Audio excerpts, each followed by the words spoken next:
Attirer, recruter et fidéliser les professionnels de la restauration. Moi, c'est Flo, et dans chaque épisode, mes invités partagent leurs expériences, leurs solutions et surtout ce qui fonctionne vraiment pour construire des équipes engagées et redonner envie de rejoindre ce secteur. Je trouve que c'est important de mettre le staff avant l'organisation. Si la restauration, on est encore à proposer des horaires en coupure, c'est logique et normal que les gens ne veuillent plus travailler.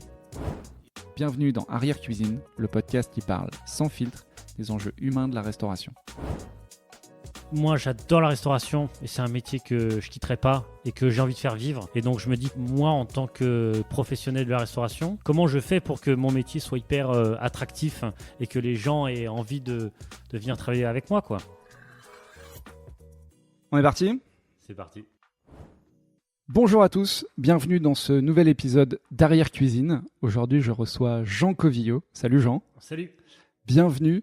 Jean, tu es un petit ovni dans le paysage culinaire français. Tu as fait un passage remarqué chez Top Chef en 2023 où tu bousculais quand même pas mal les codes et les habitudes. Moi, j'ai retenu que tu étais un bosseur acharné, tu enchaînes les restos éphémères, tu as plein de projets en cours. Tu as le sujet anti-gaspi qui te travaille pas mal. Tu as d'ailleurs ouvert un resto éphémère sur ce sujet-là. Dans ton passé, tu as enchaîné les expériences à l'international, tu as exploré plein de types de gastronomie et de cuisine, que ce soit la restauration, dans les hôtels, dans des étoilés, des food trucks. Tu as fait un détour aussi par le festival de la soupe. J'ai pas toute l'info là-dessus, mais ça m'intrigue.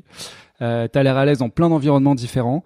Donc merci beaucoup d'être avec nous aujourd'hui. Je suis super curieux de ce que tu vas nous raconter donc sur ton parcours et surtout d'entendre ta vision pour voir comment on peut rendre nos métiers, des métiers de la restauration, plus attractifs, motiver les nouvelles générations à s'engager dedans. On va discuter du coup conditions de travail, management et voilà tous les sujets qui nous occupent aujourd'hui. Mais avant, pour commencer, moi je suis assez preneur de savoir comment on tombe dans la cuisine et surtout comment on y reste.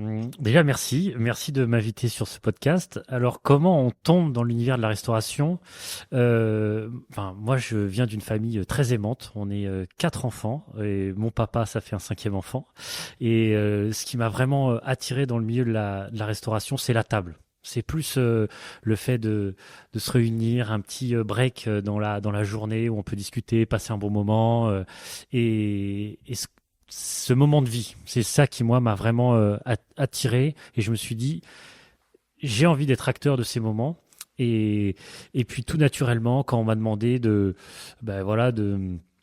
choisir un petit peu l'orientation quand j'étais au collège et que mes parents ils m'ont dit voyant mon appétence un peu pour ces moments-là de la journée, ils m'ont dit tu sais Jean, tu peux gagner ta vie en cuisinant. Je me suis dit mais naïvement génial, bingo en fait, c'est ça que je veux faire, un peu naïvement sans avoir les arrière-pensées de ce qu'on peut avoir quand on est dedans, c'est-à-dire des horaires compliqués ou bien d'autres choses. Mais voilà, donc moi je me suis lancé assez naïvement dans le milieu de la restauration, en plus bercé par les années Top Chef où je voyais genre des gens à la cuisine et je me disais waouh. Après ma grand-mère travaillait était chef de projet dans un lycée hôtelier, elle me disait je te préviens c'est pas ça la restauration hein. Mais c'est tout naturellement que je me suis dirigé là-dedans. C'est marrant, je te coupe, mais c'est marrant que tu dises naïvement. Pourquoi tu utilises ce terme ? C'est parce que tu considères que tu savais pas du tout à quoi t'attendre ou parce que c'était tout naturel pour toi d'aller dans cette voie-là ? Parce que je me suis vraiment pas posé de questions. Genre, il n'y a pas un moment où je me suis dit quelles sont les perspectives de carrière, est-ce que je peux bien gagner ma vie, quels sont les avantages ou les inconvénients de ce métier. Je me suis vraiment dit, c'était une évidence quoi. Je me suis pas posé la question une seule seconde. Alors qu'aujourd'hui, moi je vois dans mon entourage, même dans les reconversions, on se pose 12 milliards de questions. Qu'est-ce qu'on peut faire ? C'est quoi les débouchés ? Moi, je pense typiquement quand j'étais au lycée à tous les gens qui partaient en fac de psycho et que tout le monde disait mais il y a aucun débouché là-dedans, qu'est-ce que vous allez faire là-bas ? Et moi, genre c'est vraiment hyper naturellement que je me suis dit feu, c'est parti, let's go. Et en fait, la restauration quand j'ai commencé, à l'époque où j'ai commencé à y penser, c'était dans les années 2010, c'était encore la restauration qu'on pourrait considérer à l'ancienne, donc des horaires ultra durs, un environnement hyper stressant. Là, ça évolue, mais dans ces années-là, c'était encore plus contraignant. Et mes parents, n'étant absolument pas du métier, n'avaient aucune idée de ce que ça pouvait être réellement. Nous, on avait quand j'étais au collège, on avait visité l'Institut Paul Bocuse, nouvellement Institut Life. Et en fait, c'est rentrer dans la restauration par la grande porte. On fait des belles études, on peut directement arriver dans des grandes maisons. on arrive quand même, il y a une école qui est bienveillante autour, donc ils nous disent, on est un peu protégé entre guillemets. Et ouais, moi j'ai eu la chance de rentrer dans la restauration par la grande porte. Après, voilà, on verra que je n'ai pas été. Ça m'a quand même valu Ouais, quelques anecdotes quelques anecdotes un un peu peu sympas. croustillantes, mais voilà. Et pendant ces années d'études, là, le rôle de, tu sais, ta grand-mère quand même avait un lien fort avec le métier, en tout cas avec la formation. Elle t'as eu des moments de doute où elle t'a dit, bah voilà, faut traverser, t'inquiète pas, faut traverser ces moments-là et tu verras, ce sera mieux après. J'ai jamais douté là-dessus parce que je suis voilà, genre une tête de mule. Quand j'ai une idée, je sais où je veux aller et voilà. Et ma maman, elle m'a toujours dit un truc très vrai. C'est les plus intelligents qui arrêtent en premier. Et en fait, quand je me suis lancé dans le milieu de la restauration, ben voilà, on fait face à des choses qui peuvent être un peu dures, on peut nous dire des choses qui peuvent être hyper méchantes. Et moi, je me suis toujours dit, enfin, tu vaux mieux que les gens qui te parlent comme ça. Essaye de décortiquer le fond de la forme, intègre le fond pour apporter beaucoup plus de rigueur, d'exigence à ton travail et avancer. Mais en fait, ces gens-là, je sais que si je continue de travailler dur, ben en fait, ces gens-là, ils seront derrière moi et je les croiserai plus, quoi. Et donc, je me suis toujours dit, moi, j'ai mon objectif. Je vaux mieux que ces gens qui maltraitent les autres. C'est pas ma vision des choses. Et donc, j'ai avancé de manière un petit peu, voilà, petit à petit, en faisant mon trou. Est-ce que tu penses que ce côté un peu violent qu'on retrouve dans plein de témoignages, malheureusement, que tu as l'air d'avoir toi aussi rencontré, c'est pas une espèce de facilité en fait, de venir essayer de faire apprendre ou d'inculquer quelque chose à quelqu'un en lui disant t'as pas le choix, c'est comme ça, on connaît les dérives physiques qui peuvent y avoir par moment en cuisine. Est-ce que c'est pas juste un aveu de faiblesse de son incapacité à transmettre un savoir par un autre moyen? Ah mais pour moi c'est c'est complètement lié à de la faiblesse. C'est beaucoup plus facile de hurler, de dire aux gens, enfin de les mettre sous pression, de leur hurler dessus, que de en tant que responsable, se remettre en question, essayer d'inspirer les gens, essayer de leur donner envie de mieux faire. C'est beaucoup plus compliqué d'accéder à cette voie-là, mais à mon sens, c'est la plus belle des voies et à travers ça, on arrive à vivre de très belles choses. C'est dommage parce que c'est des choses qu'on apprend très peu. Moi, j'ai eu de la chance, après avoir fait l'Institut Paul Bocuse, j'ai fait un gradué de programme chez Intercontinental. Et en fait, c'était un gradué de programme où j'avais une partie d'opérationnel et une partie de... J'avais des modules Harvard, donc sur le management. Et là, on apprenait vraiment à gérer une équipe. Et ça, c'est des choses qu'on n'apprend pas en restauration parce que bon, vous parlez de management à des grands chefs, on nous dit oh, c'est bon, on va pas mettre un baby-foot en plein milieu de notre cuisine et le bien-être des salariés, voilà, ça marche pas. Donc c'est quand même un truc assez novateur. Et mais ça explique vraiment le comment garder des employés fidèles, investis et qui ont envie de continuer la route avec nous. Et ça, c'est hyper important et je trouve que c'est comme ça qu'on fidélise. Et c'est d'autant plus un enjeu aujourd'hui parce que, enfin, je prends l'exemple, tout le monde se dit, ah ben alors là, je comprends pas pourquoi pourquoi plus personne veut faire de la restauration. Mais en fait, si on oublie un petit peu la restauration et qu'on se dit, ok, ben, alors moi, je te propose un job. Tu fais des horaires infernaux parce que tu travailles en même temps que personne. T'es qu'avec des mecs qui savent pas gérer des gens, donc ils passent ton temps à te hurler dessus. T'es payé une misère et tu choisis pas tes vacances parce qu'en fait tes vacances c'est à telle période et telle période point. Mais en fait qu'on fasse du jardinage, de la cuisine, des tableaux Excel, enfin personne accepte. Et donc je trouve que c'est tellement hypocrite que les gens ne comprennent pas pourquoi la restauration fuit. Mais je trouve que ça demande une vraie remise en question de son offre. Je prends l'exemple quand je vois comment les entreprises dans énormément de milieux ont évolué depuis les années 80 jusqu'à aujourd'hui. Ben, j'aime bien prendre des extrêmes, genre je prends Google et Apple, qui sont des entreprises qui sont hyper attractives. Enfin, quand je vois comment elles ont évolué sur leur thème managérial, le confort de vie, c'est énorme. Et nous, en restauration, quelles sont les avancées qu'on a fait? Alors aujourd'hui, quand je discute avec des restaurateurs et qui disent ah ben je comprends pas, j'ai 3 coupures dans la semaine, ils veulent enfin j'ai pas de candidat, mais en fait je me dis si la restauration on est encore à proposer des horaires en coupure, c'est logique et normal que les gens veuillent plus travailler. Ouais, en fait tu viens sur le sujet du rythme. qui est le gros sujet de la restauration, parce que la restauration, ce que je dis souvent, c'est que toi tu bosses quand les autres s'amusent. C'est quasiment le principe même de la restauration. Comment on arrive, parce que bon, je vois déjà ceux qui vont dire, ouais, bah pour toi c'est facile, tu remplis facilement tes établissements. En plus, c'est des établissements éphémères. Enfin, je vois bien le discours se construire en disant, pour toi tu peux, mais en fait, il y a une restauration qui peut pas faire ce que tu dis. Qu'est-ce que tu vas répondre à des gens comme ça? Je pars du principe que quand on crée une entreprise et qu'on monte un business model ou une entreprise, il faut faire des prévisions. Et en fait, autant avant le staff, c'était pas considéré comme une ressource importante. C'est que voilà, on considérait que on pouvait payer les gens tant, on pouvait retrouver des gens facilement, les gens pouvaient faire des heures hyper, enfin. Oui, quasiment de manière infinie. Voilà. Et puis bon, les heures sup, voilà, c'est un truc genre à part dans des gros hôtels ou dans des endroits où il y a des syndicats, c'est des choses qui n'existent pas.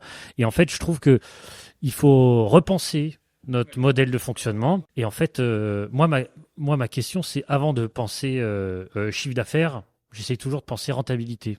Et en fait, il y a des fois, je me dis, ok, je préfère bosser 4 jours par semaine et avoir un espèce de mode de fonctionnement et un planning efficace où en fait, au lieu d'avoir, je dis des bêtises, mais au lieu d'avoir 5 staffs, je réussis à en avoir que 3, dont un qui est un peu plus polyvalent et j'arrive à monter un espèce de système un peu intéressant, plutôt que me dire, OK, un restaurant, je dois être ouvert 5 jours par semaine ou 7 jours par semaine, midi et soir. Et je trouve que c'est important de repenser et de réfléchir le mode de fonctionnement. Et il y a des modes de consommation différents. Il y a le petit-déj, le thé, le goûter, les after-work. Maintenant, enfin, moi, franchement, quand je vois le prix des cafés, j'hallucine. Genre 7 euros un café à Paris, c'est assez fou avec un peu de lait. Et je me dis, bah, en fait, faut réfléchir intelligemment son business model en amont. Ce que tu es en train de nous dire, c'est finalement le staff, c'est plus je veux créer ce type de restaurant-là, j'ai trouvé mon local, j'ai mes fournisseurs, j'ai ma carte.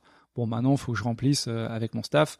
Non, le staff est une partie intégrante en fait de l'histoire que je vais raconter avec le restaurant et comment, avec mon staff, je viens créer un univers, un style, des horaires qui font que le tout fonctionne, quoi. Et notamment économiquement. Oui, exactement. Et je prends l'exemple de Florent Laden. Florent Laden, qui, à mon avis, je pense, ne peine pas à trouver du staff parce qu'il a mis en place des journées de 4 jours, 3 jours de repos, et ça veut bien dire que on peut réussir à organiser son planning différemment. Et je trouve que c'est important de repenser un petit peu en amont son organisation. Et ça passe par les cartes, l'organisation, le modèle de fonctionnement. Je trouve que c'est important de mettre le staff avant l'organisation. Avant, on s'organisait et après on se dit, OK, il nous faut un mec là, un mec là. Là, non. En fait, il me faut 3 personnes pour bien tourner. Comment je m'organise? Lui, il va faire ci, lui, il va faire ça. Et on peut pas... Je trouve qu'il faut être un petit peu plus malin et il faut être bon gestionnaire. Enfin, c'est terrible, mais je trouve que ce qui est en train de se passer dans la restauration, c'est exactement ce qui se passe dans l'agriculture. C'est-à-dire que tous les petits, ils sont en train de mourir petit à petit parce que c'est compliqué avec toutes les charges. Et les seuls qui réussissent, c'est les gros. Je prends l'exemple de Big Mama, Bao Family, tous ces énormes groupes qui arrivent à ouvrir des restos à la chaîne et qui arrivent à avoir une organisation au millimètre hyper efficace. Ce qui est marrant avec eux, petit aparté, mais c'est que une des raisons pour lesquelles ils massifient un peu, c'est le staff, justement. C'est que ça leur permet, quand il y a la brasserie 1 qui a besoin de monde, la brasserie 2, ils peuvent envoyer quelques bras en plus, et ça leur permet en fait d'atténuer la douleur, on va dire, de la gestion du personnel. Donc on voit bien que c'est central en fait dans l'équation et qu'une des façons d'y répondre, c'est soit de grossir, soit en effet d'adapter, comme tu dis, le concept et l'univers à son personnel et pas l'inverse, quoi. Il y a un truc que j'ai bien aimé là dans ce que tu as dit, enfin tu l'as dit rapidement, c'est le sujet de la carte. Ça permet aussi de faire un peu le lien avec la cuisine. Comment la carte à la fois peut être un élément d'attractivité pour le staff et comment aussi peut-être le fait de la simplifier, tu vas en parler, peut aider à améliorer l'équation économique et du coup faire en sorte que l'établissement fonctionne beaucoup mieux. J'ai eu un premier poste de chef quand j'avais 23 ans. Et là, c'était un peu mon laboratoire. Je testais plein de trucs, des formats, des trucs différents. Et en fait, au début, c'était un hôtel qui avait fermé pendant 2 ans. Et donc, moi, je revenais j'apportais un nouveau projet. Et je leur dis, écoutez, c'est simple. Moi, je vous montre ma formule. C'est 24 € entrée plat dessert. 3 entrées, 3 plats, 3 desserts, pas de plat du jour. Une entrée, un plat, un dessert qui change toutes les semaines. Comme ça, moi, ça m'évite, je limite le gaspillage. C'est beaucoup plus facile d'expliquer à mes équipes les plats, les assiettes. Et par contre, staff, genre ultra réduit. C'est-à-dire qu'au début, j'étais tout seul en cuisine à la plonge. Donc, je faisais tout seul. Et genre, quand on faisait plus de 15 couverts, on était en mode youpi. Et après, et petit à petit, voilà, j'arrivais à faire 20 couverts tout seul. Cuisine plonge, mais par contre, c'était voilà, la carte était réfléchie, la mise en place était un petit peu faite de manière, intelligente. Je vais pas vous filer tous mes tips non plus, je plaisante, mais voilà. Et je trouve que c'est hyper important l'organisation et in fine, les clients me faisaient confiance. Donc en fait, il n'y avait pas besoin d'avoir une carte à rallonge. Les plats ne changeaient pas non plus toutes les semaines. Donc en fait, j'avais un apprenti et un stagiaire et des gens qui venaient assez régulièrement pour voir parce que reconversion professionnelle. Donc je manquais jamais trop de bras. Et en fait, je pouvais apprendre et les gens ils pouvaient voir plein de choses différentes. Donc il y avait ça, cet aspect aussi apprentissage qui était un peu au cœur de la carte, mais c'était pas suffisamment, c'était pas trop modulable pour que des gens assez novices puissent prendre les rênes assez rapidement parce que recette simple, pas très compliquée. Et je trouve que l'apprentissage, ça doit vraiment être au cœur. Et après, c'est un peu ce que je dis. Moi, j'étais hyper motivé. J'ai besoin d'apprendre très régulièrement et en fait, je ne peux pas être sur un poste pendant genre 5 ans à faire exactement la même chose. Et donc, en fait, je conçois tout à fait que les gens qui sont motivés comme moi et qui ont envie d'apprendre, eh ben, il va y avoir un roulement et il va falloir que je sois sans arrêt un petit peu un vivier avec des gens hyper compétents et soif d'apprendre. Mais le fait d'être une entreprise intéressante, d'être malléable, eh ben, on arrive à avoir plein de gens qui veulent travailler et après, on est beaucoup plus, on n'a pas de problème de staff. Et je trouve que ça, c'est important de concevoir que la jeune génération va pas passer genre 15 ans sur le même poste à faire la même chose. Genre ça, c'est pas possible. Et est-ce que finalement, avec tes restos éphémères que t'enchaînes, je crois que t'en ouvres un en ce moment, hein, si ouais, pas de... Ce soir. Ce soir, donc... Bah, écoute, bon service ce soir. Est-ce que c'est pas toi-même qui te rend ce service à toi, c'est-à-dire tu recrées ton nouveau poste et un univers à chaque fois? Ça, c'est la première question. Et la deuxième question, c'est comment est-ce que tu as ton équipe qui te suit sur chacun de ces projets ou est-ce que à chaque fois, nouvelle carte, nouveau lieu, nouveau concept, nouvel univers, nouvelle équipe? Alors, petit à petit, j'arrive à construire un noyau dur et c'est là où intervient les freelances qui sont hyper intéressants, je trouve, aujourd'hui, c'est que j'arrive à constituer mon noyau dur, que j'arrive à faire grossir petit à petit. Et en fait, les gens dont j'ai besoin pendant mes résidences, et ben en fait, j'arrive à leur proposer un projet suffisamment intéressant, suffisamment chouette pour qu'ils se disent, mais en fait, je préfère consacrer et aller travailler avec Jean et son équipe pendant 2-3 mois parce que on s'amuse bien, l'ambiance est fun, c'est quelque chose d'assez original. Et là, je prends l'exemple j'aime bien essayer des petits trucs un peu originaux à chaque fois dans mes résidences. Et là, la résidence de cet été, tout le monde mange en même temps. Mais tout le monde. C'est-à-dire que les clients, le staff, cuisine, plonge, salle, et c'est un moment où c'est un apéro. Donc tous les gens arrivent vers 18h30, 19h, plein de petits trucs à grignoter. Et à 20h, 20h30, tout le monde passe à table, plat, dessert. Bon, nous, le staff, on va manger que le plat, mais il y a vraiment ce côté hyper convivial et on arrive à créer un format un peu fun.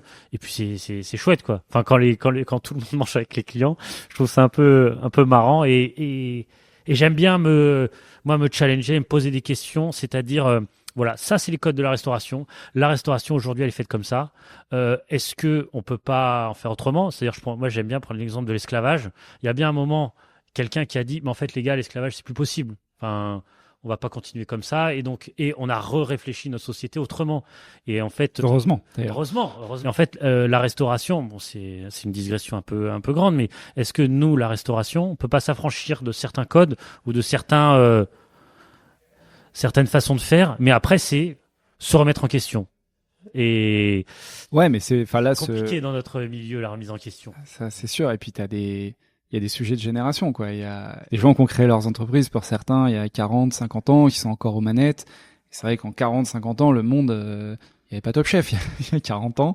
Il n'y avait pas les réseaux sociaux, tu attrapais pas tes clients de la même façon. Les attentes, tu l'as dit, hein, les attentes des nouvelles générations au travail sont plus les mêmes. Moi, quand même un truc que je retiens bien là dans ta nouvelle ton nouvelle résidence, c'est que tu combines deux choses qui sont hyper importantes pour toi, on le sent. Premier, c'est genre en travaillant, il faut prendre du plaisir. Et on sent à travers tes différents points que tu racontes que c'est important. Et le moyen, et ça fait lien avec le deuxième point, qui est ce côté convivial en fait, parce que la gastronomie c'est pas que ce qu'il y a dans l'assiette. En tout cas, à la française, c'est le fait de se retrouver. Tu l'as dit au tout début, autour d'une table. Et là, cette nouvelle résidence, c'est un peu une synthèse des deux quand même. J'ai l'impression. On est en plein dedans. On est en plein dedans. Ouais. On est en plein dedans. Ouais, pour moi c'est alors déjà très égoïstement, moi c'est important que je m'amuse dans ce que je fais. Je suis un grand enfant, il faut que je m'amuse et il faut que ça me fasse plaisir. Et j'ai besoin que ça fasse plaisir à tout le monde. Ça fasse plaisir et aux gens qui travaillent avec moi, et aux gens qui viennent, et à moi. Et en fait, cette espèce d'engrenage avec des curseurs, il faut trouver un petit peu le juste milieu entre rentabilité, plaisir, rigueur, accessibilité. Et je trouve que c'est un vrai jeu. Il faut trouver le juste milieu. Mais pour moi, il faut que tout le monde se sentent bien, et c'est un peu construire un cercle un peu vertueux et un mode économique un peu plus viable socialement parlant, parce qu'il faut que, et puis c'est chouette quand même, franchement, une entreprise où tout le monde est content, les clients sont contents, le staff est content, les investisseurs ou les propriétaires sont contents, enfin bingo, enfin on se dirait c'est le but. Ouais, c'est clairement le but, et en plus tu donnes une belle image en fait du métier de la restauration, en le montrant aussi sous un angle un peu différent. C'est pas que des gens qui cuisinent et qui servent, c'est aussi des gens qui mangent. Et c'est drôle, c'est une tendance en ce moment quand même de bien mettre en avant tes staff meals et ce que tu fais en dehors du service pour les équipes. Mais en fait, toi, tu y vas franco et tu le mets au milieu du service. Et comme ça, ça se fait tous ensemble, et c'est un beau moment. Ouais, c'est la première fois que je fais ça. On va voir ce que ça donne. C'est un petit peu marrant. C'est important d'essayer de rater, mais c'est important de la remise en question et de se dire enfin, moi j'adore la restauration et c'est un métier que je quitterai pas et que j'ai envie de faire vivre. Et donc je me dis comment moi en tant que professionnel de la restauration, comment je fais pour que mon métier soit hyper attractif et que les gens aient envie de venir travailler avec moi, quoi. Et puis il y a pas longtemps je suis allé au réfectorio et j'ai travaillé avec Blandine et Marie, qui sont les deux, la chef et la sous-chef de ce lieu. Et il y avait 6 bénévoles. Et c'est des gens qui venaient travailler gratuitement, faire un service de restauration. Donc, ça veut bien dire que c'est quand même un milieu qui peut potentiellement attirer les gens. Et moi, je suis un fervent défenseur de l'artisanat, parce que je me dis, j'aime bien ça passe dans les mains, ça, la valeur. Les mains, la relation, ouais. Et je trouve que c'est des beaux métiers, et c'est des métiers qui méritent d'être, qui sont souvent dévalorisés à tort, et qui peuvent être source de revenus si on arrive à être original et malin. J'aime bien prendre l'exemple de mon petit frère. Mon petit frère, il a fait des études pour être chef de projet ingénieur, mais il est fait pour la restauration. Mais oui, mais il doit être serveur. Genre, tout le monde l'adore. Il arrive avec grand sourire. Il arrive à avoir ce côté proximité avec les gens, et tous les jours. C'est-à-dire que tous les jours, il arrive avec le sourire. Paul, qui est mon directeur de salle et associé, pareil, ils ont cette capacité à aller voir le client tous les jours avec le même sourire et l'envie de faire passer un bon moment. Et ça, je trouve que c'est vraiment des choses qui sont... Pourquoi il le fait pas alors, tu penses, ton frère? Mais parce que c'est un métier qui est pas hyper bien vu. On se dit socialement, c'est pas un truc de dingue d'être serveur ou chef de rang, des choses comme ça, alors que plutôt la salle en fait que la cuisine, parce que la cuisine, il y a... Bon, je sais pas s'il y a un avant après Top Chef, mais en tout cas, ça c'est venu mettre une belle lumière, même s'il y a des critiques sur l'émission. Ça montre un côté de la cuisine qui a un beau côté, même si ça montre pas tout, et ça peut créer des vocations. C'est vrai que sur la salle, il n'y a pas d'équivalent, et même c'est difficile d'imaginer un équivalent. Comment on vient remettre... parce qu'un restaurant sans la salle, c'est pas un restaurant. Et on a besoin de ces professionnels, ces chefs de rang, ces sommeliers, serveurs, les runners. Comment on fait en sorte que ces gens qu'on donne envie à des gens de se réengager dans ces métiers-là? Je pense qu'il faut laisser de la place. Je pense qu'il faut leur laisser un peu de place. Et dans toutes mes résidences, généralement, c'est ce que je dis ouvertement aux gens et que je crois profondément, c'est que avec Top Chef, j'arrive à avoir une certaine visibilité qui permet de faire venir les gens. Mais la personne qui les fait revenir, c'est Paul, parce qu'ils se disent, mais en fait, les gens, ils passent pas une soirée avec moi, ils passent une soirée avec Paul. Et en fait, ils passent Sauf ce soir, oui, ils vont passer une soirée avec tout le monde. Avec tout le monde, mais en règle générale, les gens passent une soirée avec le service. Et en fait, c'est le service qui arrive à créer cette proximité, cette chaleur humaine qui font que les gens vont revenir. Moi, je prends l'exemple. Dans un cas de figure, j'ai une cuisine qui est pas dingue, mais le serveur est hyper gentil, sympa. Il y a un bon rapport qualité-prix. En fait, ça me donne envie de revenir. Dans l'autre côté, l'assiette est très bonne, il y a un bon rapport qualité-prix, mais le service est vraiment, laisse à désirer. C'est pas dingue. En fait, moi, je préfère aller dans un endroit où l'assiette est peut-être pas dingue, mais en fait, j'ai passé une super bonne soirée, le serveur était sympa parce qu'in fine, moi, ce qui m'intéresse vraiment, c'est l'interaction avec les gens, plutôt que d'aller dans un endroit où, certes, la nourriture était bonne, mais en fait, j'ai pas passé un bon moment. Et je trouve que c'est vraiment ça, la clé, c'est passer un bon moment. Après, c'est très personnel. Il y a des gens qui vont nous dire, bah non, moi, je préfère largement avoir une bonne assiette parce que le serveur, je le vois 2 minutes, mais je sais que moi, dans mes résidences, les gens y reviennent parce que, ils passent un bon moment, on se marre, on est là à la fin de la résidence à boire un verre avec les gens, et puis c'est important, quoi. C'est qui les autres membres, je sais pas, habituels de ton équipe et de ton staff, et sur qui tu dois compter et tu peux pas faire l'impasse? Alors moi, je vais vous parler de Jawad. Jawad, qui est un plongeur que j'ai rencontré il y a 8 ans. Il y a 8 ans, c'était mon premier poste de sous-chef vers Neuilly. Et je sais pas, on s'est direct bien entendu parce que moi j'arrivais sur un nouveau poste, j'étais hyper proactif, j'ai envie de faire plein de trucs. Et Jawad, il était toujours hyper content de travailler avec moi parce que je lui faisais faire plein de trucs, des pommes de terre, des carottes, je lui montrais un peu comment cuisiner. Et donc il m'a suivi dans tous mes projets. Il m'a toujours fait un coup de main et il est hyper impliqué. Et moi, c'est marrant, mais dans tous mes projets éphémères, le plongeur, j'appelle ça un plongeur, mais il me file un coup de main sur la cuisine, il est au service, c'est lui qui dresse les plats, on fait ça tous les deux. On est, c'est une fidélité qui me touche énormément parce que, Jawad, j'adore. Et c'est la première personne que j'appelle. Parce qu'en fait, moi, je suis cuisinier et en fait, la première personne dont j'ai besoin, c'est un mec qui me file un coup de main et qui fait la plonge. Et en fait, c'est la personne la plus fidèle et sur laquelle j'ai une confiance absolue. Et même quand je suis pas là, il y a des fois je suis pas là parce que je suis à droite à gauche. Il y a des fois c'est limite Jawad qui gère tout seul parce que efficace, professionnel, carré et il vient pas du milieu de la restauration. Je lui ai appris à cuisiner moi-même entre deux services, un petit peu pendant la mise en place, c'est tout. Mais voilà. Et là, tu mets en avant un truc. Moi personnellement, j'adore dans ce secteur, c'est le côté hyper méritocratique de la restauration. C'est-à-dire que si tu veux, t'as envie d'apprendre, t'as les bons contacts que tu crées, tu t'apprends, tu progresses et tu peux écrire des belles histoires comme ça là, quoi. Ouais, moi je préfère largement promouvoir une restauration qui est beaucoup plus simple, qui est plus accessible, et donc en fait pouvoir avoir du staff qui est juste passionné, mais que moi j'arrive à former parce que c'est in fine pas des choses complexes, que directement arriver à un milieu un petit peu plus rigoureux ou direct, il faut du personnel un peu plus qualifié. Je préfère moi tout simplifier au max et pour pouvoir vraiment choisir pleinement les gens qui travaillent avec moi et voilà, les gens avec un grand sourire, qui sont motivés, qui ont envie d'apprendre, plutôt que d'avoir des gens qui sont peut-être un peu plus compétents, mais qui sont difficiles à aller chercher, qui sont difficiles à fidéliser parce qu'ils sont vachement demandeurs. Donc moi c'est un peu mon. Après, bien évidemment, ce genre de profil, il m'en faut quand je grossis, mais là par exemple, j'arrive à leur proposer des formats intéressants, des rémunérations intéressantes parce que le restaurant est un peu plus gros. Mais la première personne que j'appelle, c'est Jawad. Exactement.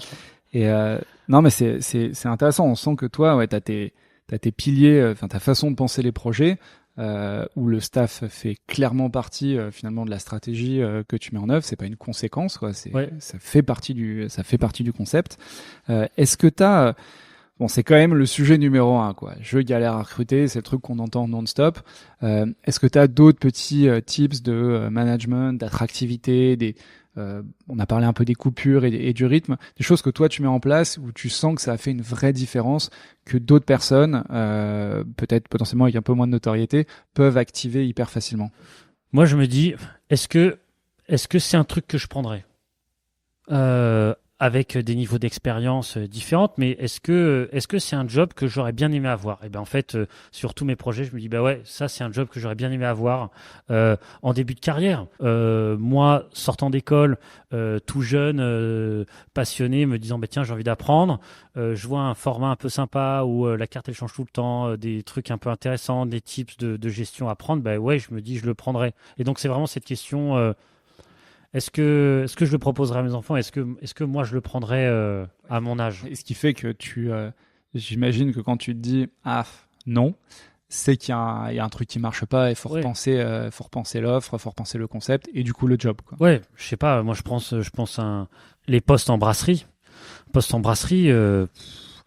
À moins d'avoir une vraie perspective d'évolution de carrière ou genre une carte intéressante ou quelque chose un truc un peu original qui m'intéresserait, je me dis qui va prendre un taf en coupure pour faire des frites et du mesclin à la pelle, pas moi. Donc en fait là franchement je vais être un petit peu terrible, mais pour ce genre de taf qui on prend des gens qui sont issus de l'immigration, des gens qui viennent et qui eux sont pas foncièrement regardants, et en fait ok on va trouver du monde, mais en fait Ouais, ils ont pas le choix et c'est pas comme ça qu'on améliore les conditions de travail et qu'on répare exactement. l'attractivité du métier. Je trouve que c'est un vrai sujet de fond et c'est plus une remise en question de se dire mais en fait comment moi je conçois la restauration et comment est-ce que j'ai envie de faire perdurer cette passion et que les petits établissements puissent perdurer, mais quel modèle je construis pour qu'on y arrive? C'est une voix qu'on n'entend pas beaucoup. Moi, je trouve ce discours que tu tiens. C'est vrai on entend aujourd'hui dans les grands syndicats sur les sujets, les problèmes d'attractivité. On va parler beaucoup de charges, de régularisation, en effet, des sans-papiers. Alors selon moi, il y a aucun débat là-dessus. Mais c'est pas comme ça que on va réparer l'attractivité du secteur. Comment tu penses pas cette nouvelle génération devrait être un peu plus vocale sur ces sujets-là? On sent que ça commence à émerger, mais c'est pas encore très structuré. Est-ce qu'il n'y a pas un besoin de dire en fait il y a une autre façon de faire qui existe? Regardez, on le démontre et ça marche.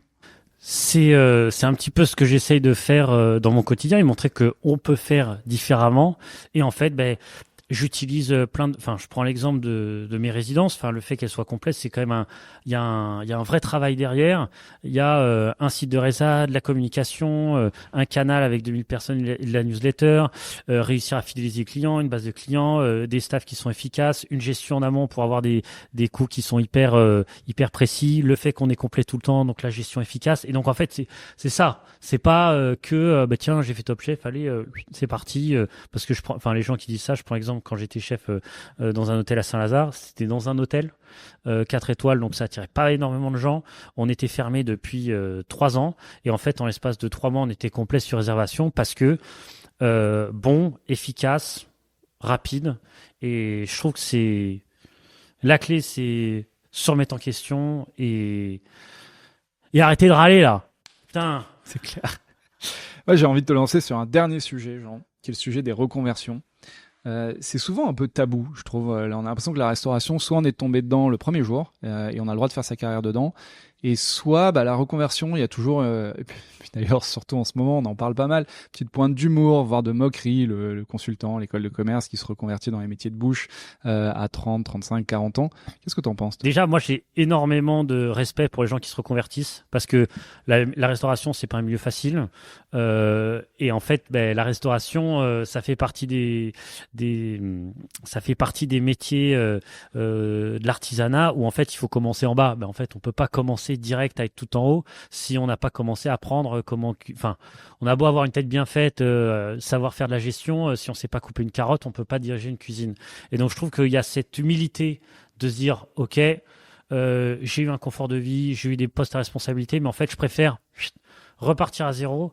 Et moi, je préfère d'autant plus travailler avec ces gens-là parce que je trouve que ça montre une vraie passion et il y a un vrai travail et il y a une réelle envie de faire de la restauration. Et je trouve que c'est des profils qui sont hyper demandeurs. Il faut leur fournir énormément de choses parce qu'ils apprennent très vite. Enfin, moi, j'ai travaillé avec Thomas, Thomas qui est à la base un ami de mon frère qui a fait une prépa, qui a fait une des meilleures, enfin de la meilleure école d'ingé de France et qui après est arrivé dans la restauration. Et en fait, après avoir des postes de malade, très très haut placés, quand on se retrouve en bas de l'échelle, on n'a pas foncièrement envie de se faire gueuler dessus et qu'on se fasse maltraiter. Et donc en fait, mon frère m'a dit tiens Thomas, enfin Paul mon frère a dit à Thomas tiens il y a Jean qui cherche un chef de partie, est-ce que ça te botte? Et donc en fait ça s'est fait tout naturellement. Moi je suis quelqu'un qui j'aime bien laisser de la place et je trouve que c'est important et ça c'est un petit peu une clé, genre laisser de la place aux autres pour qu'ils puissent s'exprimer. Et donc je conçois le fait que je peux travailler avec des gens, ils prennent ce qu'ils ont à prendre et après ils vont vers d'autres choses, mais je trouve ça chouette, quoi. Il y a ce côté un peu formation, échange, et moi, à travers ça, j'arrive à aussi apprendre de ces gens-là parce qu'ils ont une façon de faire différente, ils s'organisent de manière différente. Moi, qui ai pas vraiment eu des grands postes dans des endroits qui étaient très organisés, généralement, ce côté très cadré, organisation, ça permet d'être sur des rails et ce côté process hyper réglé. Et donc, je trouve que c'est hyper enrichissant. Et voilà. Et pour le secteur aussi, en fait. Tout à l'heure, tu disais, faut que les différents secteurs ont pas mal évolué d'un point de vue travail. Oui. La restauration, moins. Faire venir des profils comme ça, c'est faire venir des nouveaux modes de management, des nouvelles façons de regarder les horaires, le travail, les rythmes. Ah, c'est une forme de métissage, un petit peu. Le métissage, c'est toujours hyper intéressant. Ça permet d'apprendre des nouvelles choses et de voir les façons de travailler d'une autre manière. Et c'est toujours hyper intéressant. Et franchement, et je trouve que ce genre de profil, ça aide à améliorer et à faire muter la restauration vers quelque chose d'un peu plus viable socialement. Génial. Merci beaucoup, Jean. Merci beaucoup. On a une petite tradition, on pose toujours la question de, à ton avis, est-ce qu'il y a quelqu'un qui t'inspire ou que tu aimerais entendre à ce micro? Tac. Typiquement, je pense que ça, quelqu'un qui est en avance sur beaucoup de sujets, c'est Florent Ladenne.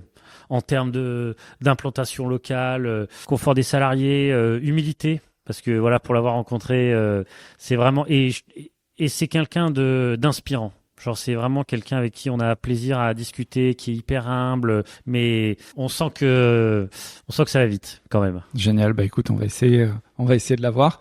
Merci beaucoup, Jean. J'étais pas trop mal en termes d'inspiration, je te rassure. Merci beaucoup. Merci, c'est hyper rafraîchissant pour le secteur de la restauration. Avec plaisir. Bonne journée. Merci et encore beaucoup. merci. Merci.